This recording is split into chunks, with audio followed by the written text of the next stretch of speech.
Hey guys, Dave here, and Codemasters are back with another installment of the Dirt series. This time we're looking at Dirt 4. It's essentially an extension of Dirt Rally, bringing the hardcore rally racing model to a more accessible audience.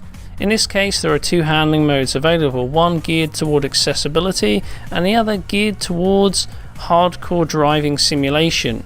Underpinning that is of course the same engine and technology that powered Dirt Rally, and that means we've got a game targeting 60 frames per second on consoles, using various refinements over the previous game, from the physics and handling model to certain parts of the visual pipeline, such as lighting, animation and character modelling.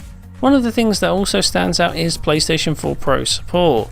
Now, in the last couple of months, Pro support hasn't been all that great in terms of games utilising higher resolutions or simply providing a ramped up experience at 1080p, but there are a number of improvements here, from enhanced anti-aliasing, increased shadow resolution, tweaks to reflections and more.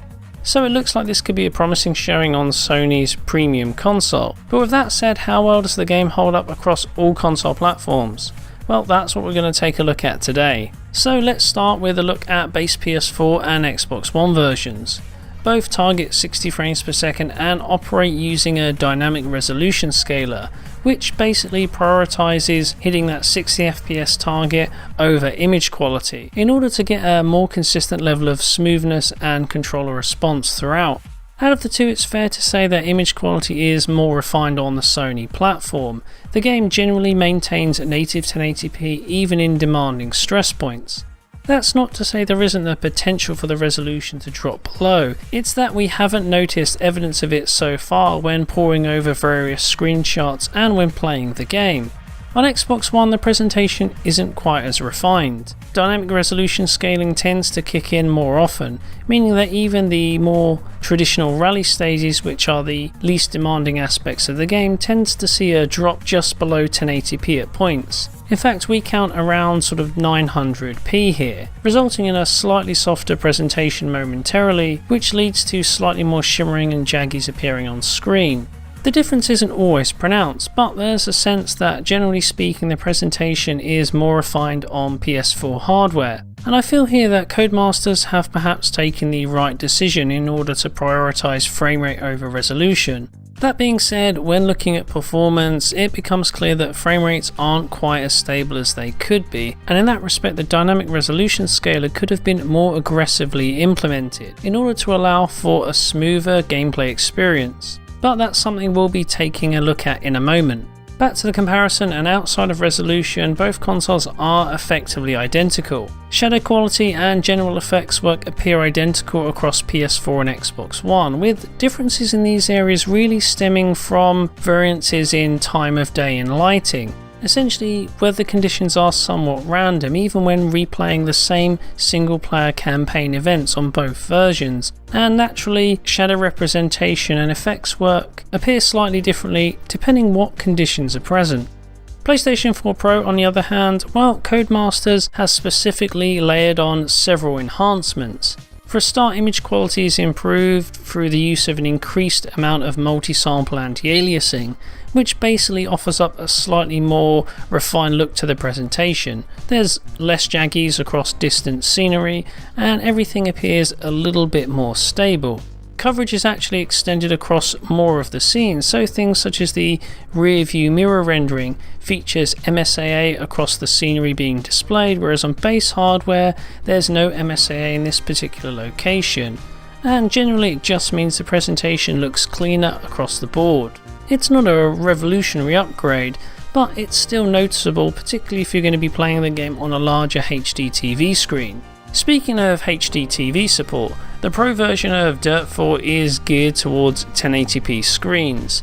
So if you're hooking up the PS4 Pro to a 4K display with 4K output, you're still only getting native 1080p. There's no enhanced resolution or 4K mode here. Instead, Codemasters have kind of tailored the Pro experience towards delivering a higher precision 1080p experience. Better AA is perhaps the most noticeable part, but there are also other effects too. And at least for 1080p owners, I do find the difference quite noticeable, particularly with regards to image quality.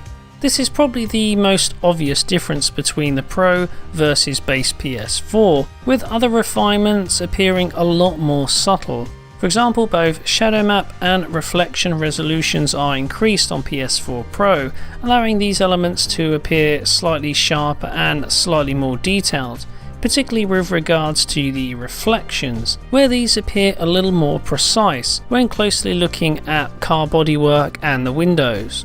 Likewise, shadow quality across the ground also appears more refined and slightly smoother on the Pro, but I gotta say, these are the kind of things that playing the game, going from one version to the next, didn't really stick out at me. It's only something that you can really notice when studying static screenshots or really scrutinizing the presentation at slow speed. Something that enhances the overall presentation, but very subtly.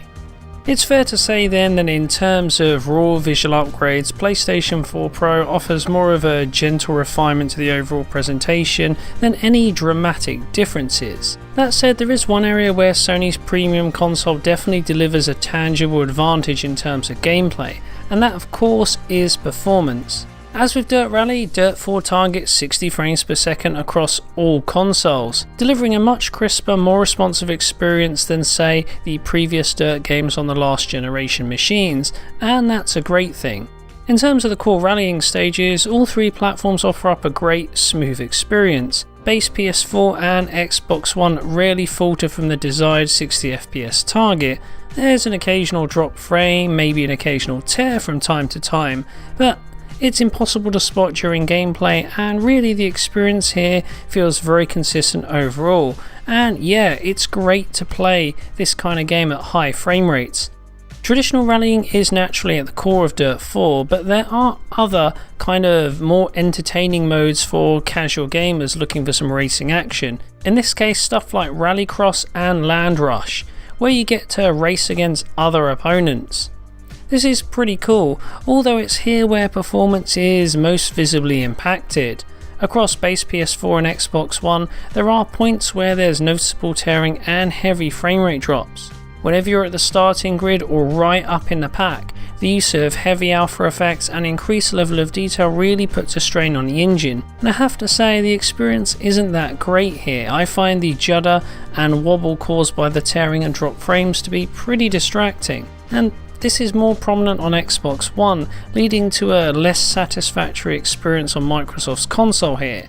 PS4 often has the advantage, but performance again isn't quite as smooth as we'd like, and there's a sense that the engine is been more optimized around the traditional rally stages rather than these more demanding racing events. And that's where Pro comes in. PlayStation 4 Pro handles these more traditional racing events with relative ease, hitting an almost perfect 60 FPS throughout. It's not quite perfect, there are occasional 1 or 2 FPS drops with a torn frame or two, but this really goes unnoticed during gameplay, and essentially the look and feel is that of a consistent, solid 60 FPS presentation. These events are awesome to play if you become bored of straight up rallying, and on the Pro, it's clear that the console is the best machine for the job at hand. Although I will say that it would have been nice to have an absolute 60 FPS lock on Pro across all modes. The enhanced visual effects on offer are really quite subtle, and in my opinion it might have been worthwhile paring back shadow reflection quality more in line to base hardware in order to get a locked 60 FPS. But either way, you are still getting a visibly better experience on the Pro. What's also interesting here is that replays are actually targeting 30 frames per second. This is kind of intriguing because I guess replays are more demanding on system resources. The camera angles shift to reveal more scenery outside of the track, and when there's multiple cars on screen, I suspect this is going to cause more of a problem compared to say the standard rally races. My suspicions are that there may not be enough horsepower in order to deliver a 60 FPS lock. So in that respect, while it's disappointing that we're not getting a boost in frame rates in replays on the Pro, at least we are getting a consistent experience. If you want to get a complete 60 FPS experience, then the only option is really PC. And while I've only had a very brief chance to check the game out on this format, there's lots of options available to allow for scalability between different tiers of hardware. And of course you can tailor the experience depending on your own individual needs. But perhaps the more interesting question is, how does PlayStation 4 Pro fit into this? How close does it come to matching the PC version running at ultra settings? Well, to be honest, Pro offers up more of a refinement of the base PS4 game, but the PC version takes things several steps further. For a start, the core artwork is boosted via the use of high resolution textures, which brings about more high frequency detail across various surfaces, such as the road itself, and this is joined by the use of a high level of anisotropic filtering. We're running with 16 times here, and the difference is pretty pronounced. There's a lot more visible ground details from far away. Complementing this is an increase in draw distance for both shadows and foliage, which means there's less subtle pop-up of these elements on PC compared to console. And of course we also get high quality shadows and reflections. In fact, we get an extra layer of reflections on PC, reflecting elements such as clouds in the sky, not present on consoles. The result is we generally get a more refined package overall compared to PlayStation 4 Pro, and in fact the difference going from PS4 to PC is actually more noticeable than, say, PS4 to Pro. It's not a massive leap forward, but for those playing on large screen HD TVs the difference is certainly noticeable. But in terms of the overall consoles, it's safe to say PlayStation 4 Pro delivers the best experience here. The improved image quality and slightly refined effects are a nice touch, but really it's the more stable performance that counts, especially if you're into racing the rallycross style stages against multiple vehicles. While on PS4 and Xbox One I find the core traditional rallying to be fine. Frame rates are stable, but in terms of the rallycross and land rush events, well, I don't think that the 60 FPS target holds up well enough in order to deliver a faultless experience. So on consoles, PlayStation 4 Pro is the way to go. That said, I would have liked to have seen an additional higher resolution mode, support for those that have 4K TVs. Don't get me wrong, the 1080p support is very good here, but it does feel that UHD owners are somewhat being left out in the cold, and really going forward the best way is to provide two distinct modes, one geared towards 1080p and the other to 4K. Anyway, I think I'll leave it there for now. If you enjoyed this look at Dirt 4, then please like and subscribe. Thanks for watching, and I'll see you next time.